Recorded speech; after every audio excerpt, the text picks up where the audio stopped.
लोगों ने हमें बताया कि फेसबुक के जरिए बड़े बड़े सिटी के लोगों को टारगेट करना है। मुझे पता चला कि ये स्कैम फैक्ट्री है। सीनियर सिटीजन जो उनको टारगेट किया जाता था मोस्टली। डिजिटल अरेस्ट की ट्रेनिंग दी गई आपको? यस। 50 लाख का टारगेट उन लोगों ने दे दिया हमें। जो बंदा काम नहीं करता है उसकी किडनी निकाल ली।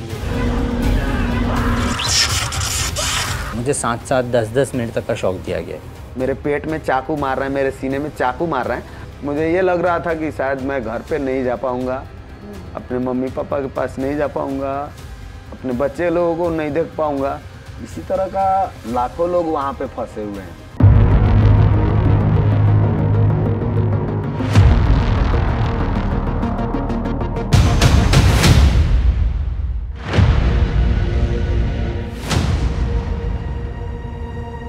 मेरा नाम नंदन शाह है।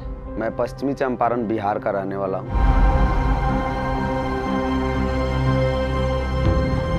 मेरे साथ एक बहुत बड़ा हादसा हुआ था। तो मेरे गांव का ही एक लड़का था जो विदेश में जाने के लिए कुछ अपना पासपोर्ट वगैरह जमा किया था। मैंने उससे बात किया कि यार मुझे भी विदेश भेज दो।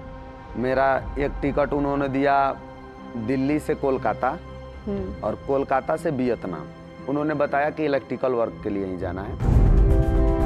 सबसे पहले ये वियतनाम है। वियतनाम में जो ये हो चिंग मिंग सिटी है, इसी एयरपोर्ट पे हम उतरे हुए थे और इस एयरपोर्ट से हमें जो है बाई रोड लेकर के जाया गया इस कंबोडिया में। कंबोडिया में जो फोनोम पेन है, यहाँ पे हमको लेकर के गया लोग।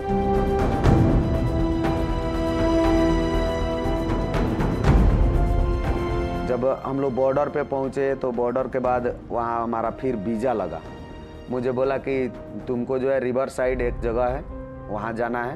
अच्छा। और तुम्हारी सैलरी जो है $900 मिलेगी। और खुशी हुआ मुझे कि चलो $800 उन्होंने बताया था, यहाँ पे तो $900 की बात की जा रही है। ये देख सकते हैं आप, ये गेट जो है जहाँ पे मैं सर्कल बनाया हूँ, इस गेट पे हमको किडनैप किया गया था। ये मेन बाउंड्री का ये गेट है।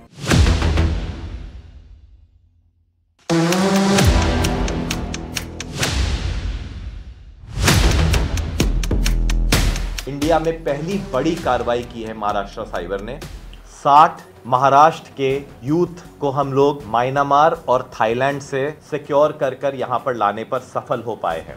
और फिर इनकी इंफॉर्मेशन पर हमने यहाँ पर 5 फैसिलिटेटर्स और एक्यूज्ड जिन्होंने इन लोगों की मदद की वहां पर पहुंचने में, उन लोगों को भी हम लोगों ने अरेस्ट किया यहाँ महाराष्ट्र से और गोवा से। One of the accused that we have arrested is a Kazakhstan national and perhaps having roots to China.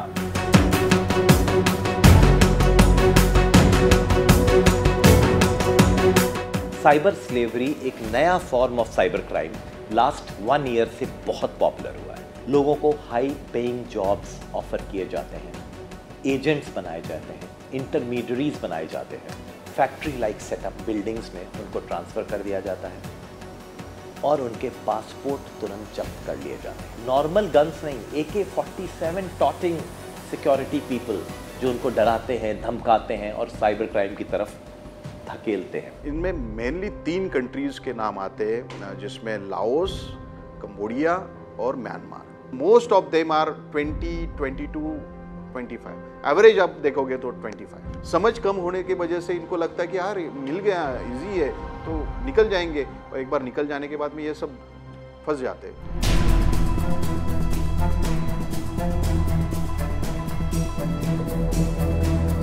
मैं मुंबई से हूँ, ट्रॉम्बे में रहता हूँ। 12th ग्रेड पास बंदा हूँ। मुझे फाइनेंशियल कुछ इश्यूज थे। मैं महाराष्ट्र मुंबई से हूँ। मेरे पास जॉब नहीं थे और ना ही कुछ ऐसे पैसे थे जिससे मैं अपनी फैमिली को सर्वाइव कर सकूं। मुझे मेरे दोस्त के थ्रू पता चला कि हाँ एक अपॉर्चुनिटी है जहाँ पे आप थाईलैंड में काम कर सकते हो। तो मैंने डिसाइड किया कि हाँ मैं जाऊँगा साथ में। तो मेरे दोस्त के थ्रू मुझे एक एजेंट मिला। कहीं से मुझे एक एजेंट का कांटेक्ट हुआ और उस एजेंट ने हमें काफ़ी सारे सपने दिखाए। मुझे बताया गया था कि मैं होटल के लिए जाने वाला हूँ। मुझे ये कहा गया था होटल का जॉब है। होटल में किस तरह का जॉब? वेटर। थ्रू एजेंट ने मुझे बताया कि आप डेटा एंट्री के लिए केपेबल हो, आप कर सकते हो। वो लोग ने मुझे फ़्लाइट टिकट, होटल स्टे का एक कॉपी, बस ये चीज़ें मुझे भेजा। The irony is sometimes that very less literate or even illiterate people are scamming very well educated. The education has very little role with scamming or hacking. These are entirely separate skills. Salary high थी, कितनी थी? 75,000 Indian rupees. आपने believe कर लिया? मेरे सामने वो रकम जो दिखी तो उसके आगे मेरा जो माइंड है वो ब्लॉक हो गया। उनके पास कोई जॉब ऑफर लेटर नहीं है लेजिबल। नंबर 2, आपके पास कोई एम्प्लॉयमेंट वीजा नहीं, आप टूरिस्ट वीजा पे जा रहे हो। तीसरी बार आपको बस पे बिठाया जा रहा है वाइल लाइक हर्ड्स। आप कई बार बस चेंज हो रही है, नेशनल बाउंड्रीज क्रॉस कर रहे हैं, बट आप कहीं पर भी कंप्लेन नहीं कर रहे हैं। माइसॉट और म्यांमार के बीच में एक रिवर पड़ती है, उसका नाम है मोई रिवर, जो क्रॉस करने के बाद हम म्यांमार में एंटर करते हैं। मैवाड़ी बोलते हैं इसे, और KK1 KK4 से वो प्रसिद्ध है वहाँ पे। वो तो बाहर से ही लग रहा है कि it's a criminal building, it's a complex, it's called KKR park. वहाँ पे AK-47 लेकर लोग घूम रहे हैं, जबरदस्ती लोगों को भेड़ बकरियों की तरह एक जगह से दूसरी जगह ले जाया जा रहा है, उनको टॉर्चर किया जा रहा है। जैसे हिटलर के ज़माने में कॉन्सेंट्रेशन कैंप्स होते थे, वैसे इनके भी कॉन्सेंट्रेशन कैंप्स हैं। और सबसे मज़े की बात तो ये कि ये एरिया रेबल, म्यांमार रेबल के जो लोग हैं उनके द्वारा कंट्रोल। KK पार्क के बाजू में एक और पार्क पड़ता है जिसका नाम था जोजो पार्क। जोजो पार्क के अंदर ये ऑर्गन ट्रैफिकिंग होती थी। जो बंदा काम नहीं करता है उसकी किडनी निकाल ली है। मैंने इसे सुना था 3 से 4 लोग के साथ हुआ है। समझ में आ गया कि लोगों के साथ अब फ्रॉडिंग करने वाला काम में मैं फंस गया हूँ। ये जो आपको दिखाई दे रहा है ये सर्कल, यहाँ पे हमारा रूम था और यहाँ पे हम काम करते थे। मालूम पड़ा कि ये एक फ्रॉड का अड्डा है।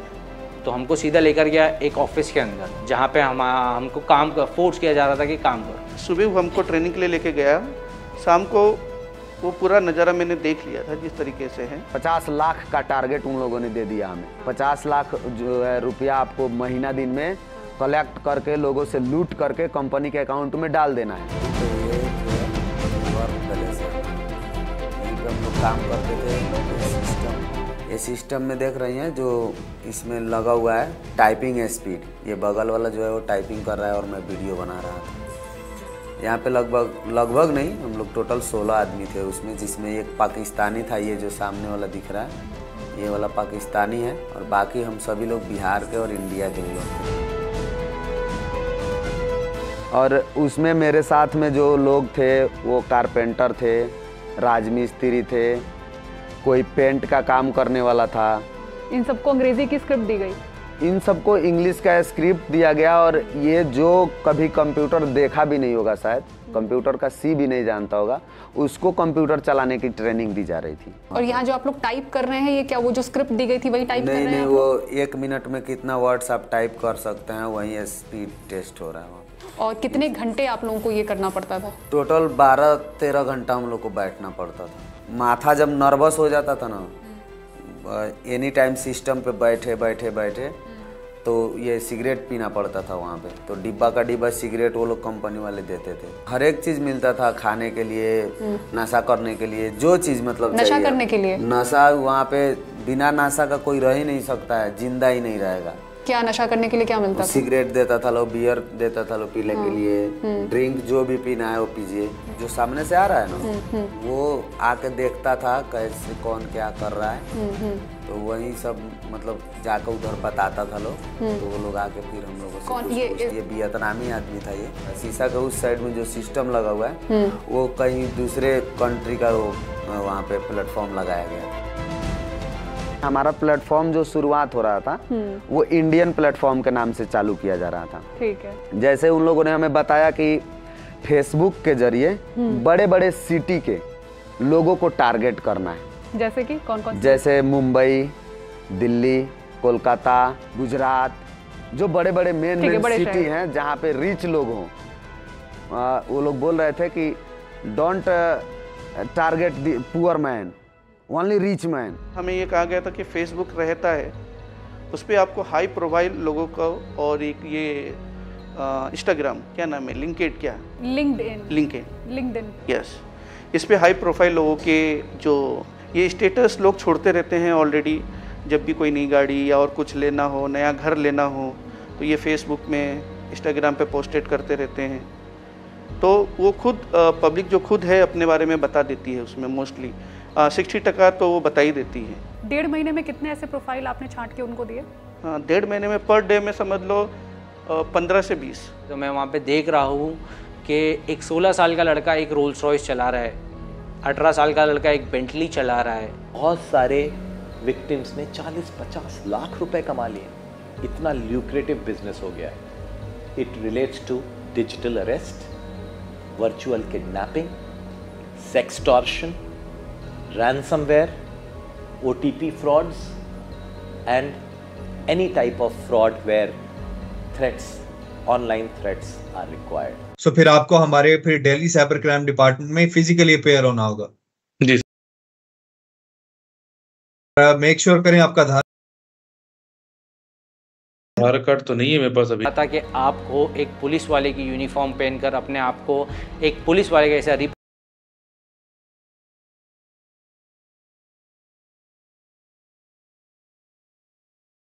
रिप्रेजेंट करना है और बोलना है कि हाँ, मैं संजय सिंह हूँ, मेरा नाम संजय सिंह है और मुंबई साइबर क्राइम डिपार्टमेंट से मैं आपके साथ बात कर रहा हूँ और मेरा बैच नंबर है MCP 32569। Dark room type setup है, कॉस्ट्यूम्स हैं जिसमें वो कभी पुलिस वाले बन जाएंगे, कभी जजेस बन जाएंगे, कभी CBI ऑफिसर्स बन जाएंगे, कभी ED ऑफिसर्स बन जाएंगे, कभी महाराष्ट्र साइबर डिपार्टमेंट के ऑफिसर्स बन जाएंगे। यानी डिजिटल अरेस्ट की ट्रेनिंग दी गई आपको? यस। और आप उस समय साइबर ऑफिसर बनते थे? हाँ, बनाया जा रहा था, मुझे बहुत फोर्स किया जा रहा था। क्या एक भी फ्रॉड कॉल आपने किया? पार्टिसिपेशन तो मेरा बहुत था मैम, मेरे को फोर्स किया जाता था कि आप काम करो क्योंकि आई वॉज अ रेबल। मैं वहाँ पे काम नहीं करना चाहता था, इसलिए मैंने बहुत वहाँ पे रेजिस्ट किया हो बहुत सारी चीज़ों को, तो मुझे उस तरीके से टॉर्चर भी फेस करना पड़ा। हमारे एजेड सिटीजन है, सीनियर सिटीजन जो एजेड सिटीजन है, उनको टारगेट किया जाता था मोस्टली, कि उनसे पैसे लिए जाते थे, उनको बुलाया जाता था। मेरे साथ टॉर्चर इसीलिए हुआ ना मैम कि मैं बोल के रख देता था कि ये एक फ्रॉड है और मैं कट कर देता था, और वो लोग के पास कॉल रिकॉर्डिंग्स होती थी तो वो सुन के वो लोग मुझे टॉर्चर करते थे। क्या हुआ आपके साथ? मैम सबसे पहले मुझे तो 3 दिन तक का खाना नहीं दिया गया था, सिर्फ पानी दिया जा रहा था 3 दिन तक। उसके बाद में मुझे 2-2 घंटा, 5-5 घंटा, 8-8 घंटे भी मुझे हैंडकफ करके एक डार्क रूम के अंदर AC चालू करके छोड़ दिया जाता था।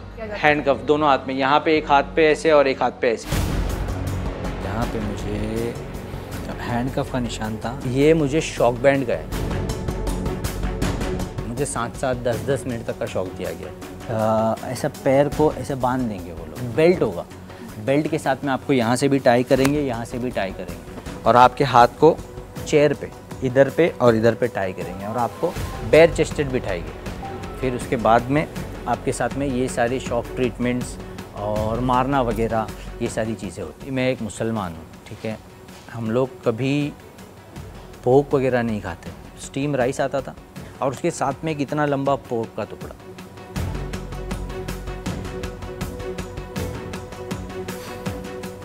मैं सो नहीं पाता, चीज़ें मेरे दिमाग से निकल नहीं पा रही हैं कि मैं क्या कर रहा था, मेरे साथ क्या हो रहा था। मुझे ऐसा लग रहा था कि एक ओपन जेल के अंदर मुझे डाल दिया गया। Inhuman, gross torture is inflicted on them, जिसमें कि हमारे कुछ जो विक्टिम्स हैं जिनकी जान बचाई जा सकी है, उनके नेल्स तक निकाले गए, उनको एक्सट्रीम ह्यूमन टॉर्चर इन्फ्लिक्ट किया गया है उनके ऊपर। समझ लो कि अगर मैं आपकी प्रोफाइल को बचाना चाहता हूँ या फिर ऐसा देख लिया, एक क्लाइंट का मैंने वो स्किप कर दिया था, ऐसा लगा था कि वो ठीक है क्योंकि ओल्ड थे, सीनियर सिटीजन थे, तो आपको लगा कि इनका प्रोफाइल आगे नहीं बढ़ाना चाहिए। हाँ, फिर तो क्या हुआ? मैंने स्किप किया था, तो फिर तो पनिशमेंट उसमें खाना नहीं दिया गया था। हम लोग अभी कंबोडिया में हैं और कंबोडिया में हमारे साथ यहाँ पे बहुत बड़ा फ्रॉड और स्कैम हो गया है। मारा पीटा टॉर्चर किया और बोला कि मरो चाहे जियो लेकिन काम करो। यही शमशाद है और इसको मतलब लगातार वो लात से मार रहा था, वहाँ पे बहुत मारा और हम लोग का अंदर दहशत हो गया कि भाई ये तो मार रहा है इसको, तो हम लोग को भी मारना शुरू कर देगा। कि यहाँ से जैसे मैं गेट से बाहर निकला तो यहीं पे मेरा किडनैप हो गया। और ये सामने वाली जो बिल्डिंग है, इसी बिल्डिंग में हम लोग रहते थे, और इधर जो भी बिल्डिंग दिख रहा है ना, ये सब में वही काम होता है, नीचे से ऊपर तक वही काम होता है, उसमें दूसरा कोई काम होता ही नहीं है। इस गेट के पास जो है यहीं पे मुझे जैसे मैं बाहर निकला एक 4 व्हीलर में मुझे किडनैप कर लिया गया। बीच वाला सीट होता है 4 व्हीलर का जहाँ पे लोग पैर रखते हैं, उस बीच में मुझे दबा दिया गया था। अपने अपने पैरों से वो लोग दबा करके रखे हुए थे। एक बंदा ड्राइविंग कर रहा था और 3 बंदा लगातार मुझे मार रहे थे। उसमें मेरा बॉडी का कोई भी ऐसा अंग नहीं था जिस पर उन लोगों ने नहीं मारा मुझे। मेरे बॉडी में जैसे टच करता था ना, तो 440 वोल्ट का जिस तरह से करंट लगता है ना, उस तरह से मुझे करंट लग रहा था। इलेक्ट्रिक शॉक दे रहे थे आप? स्टिक पकड़ने का कोशिश किया, जिसमें ये मेरा उंगली जो है टूट करके ऊपर हो गया था, इसे टूट गया था। मैं इसलिए पकड़ रहा था, मुझे लग रहा था कि ये लोग चाकू मार रहे हैं, शायद मेरे पेट में चाकू मार रहे हैं, मेरे सीने में चाकू मार रहे हैं। तो मैंने ऐसे पकड़ने का कोशिश किया, तो उसमें मेरा उंगली टूट गया। मिट्टी वाला रास्ता था, वहीं पे लोग फेंक दिए हमको, और चारों उतर करके और स्टिक को लंबा करके और फिर मुझे मारना स्टार्ट किए। मुझे बाद में इस चीज़ का रियलाइज़ हुआ कि मैं अपने अंदर जब तक हलचल रख रहा हूँ तब तक ये लोग मुझे मार रहे हैं। तो मैं अपने आप को शांत कर लिया, जैसे कि मार रहा है कोई लेकिन हिल नहीं रहा हूँ। उन लोगों को लगा कि शायद मर गया। अंधेरा था और पूरा शरीर जो है मेरा सुन्न पड़ गया था। पैर यहाँ रख रहा हूँ, यहाँ रखा रहा है, इस तरह का कंडीशन हो गया था कि 2 से 3 किलोमीटर दूरी पे मैं गया तो मुझे एक घर दिखाई दिया। मैं वहाँ पे गया तो अपना बैग रखा और पूरा ये खून से मैं लथपथ था। तो मैं उनसे ऐसे ही हाथ जोड़ा, बोला please help me, I am Indian. मैंने कहा प्लीज़ गिव योर मोबाइल, और व्हाट्सएप इंस्टॉल करके अपने भैया को फ़ोन किया। मैं वीडियो कॉल भैया ने रिसीव किया। फिर मैंने अपना पूरा सिचुएशन दिखाया, पूरा स्थिति दिखाया और बताया उनको कि मेरे साथ ऐसे ऐसे हो गया है। ये लोग एजेंट लोग को मैं पहले से ही बोला था कि मुझे यहाँ से निकाल दो, लेकिन ये लोग मतलब नहीं निकाले हमको, और मेरे साथ ऐसे ऐसे हो गया है। आप उनसे बात करिए कि किसी तरह से हमको यहाँ से मतलब निकाला जाए। और उस दरमियान मतलब जब तक भैया से बात नहीं हुआ था, फिर मुझे ये लग रहा था कि शायद मैं घर पे नहीं जा पाऊँगा, अपने मम्मी पापा के पास नहीं जा पाऊँगा, अपने बच्चे लोगों को नहीं देख पाऊँगा। इस तरह का मतलब मन में यही सब बात सोचते हुए मैं वहाँ तक गया था। फिर मेरे भैया जो है रोने लगे, और रोते रोते उन्होंने कहा कि ठीक है मैं बात करता हूँ। एजेंट से बात किया उन्होंने।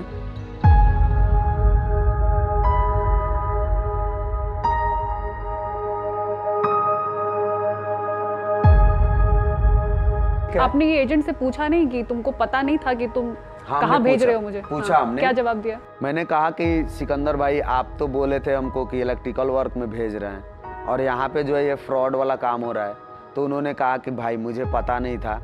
और वहाँ पे जो एजेंट था सनी, उसने कहा कि मुझे भी पता नहीं था, मैं भी यहाँ पे नया नया आया हूँ।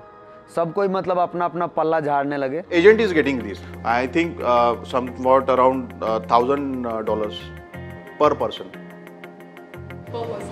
$1,000।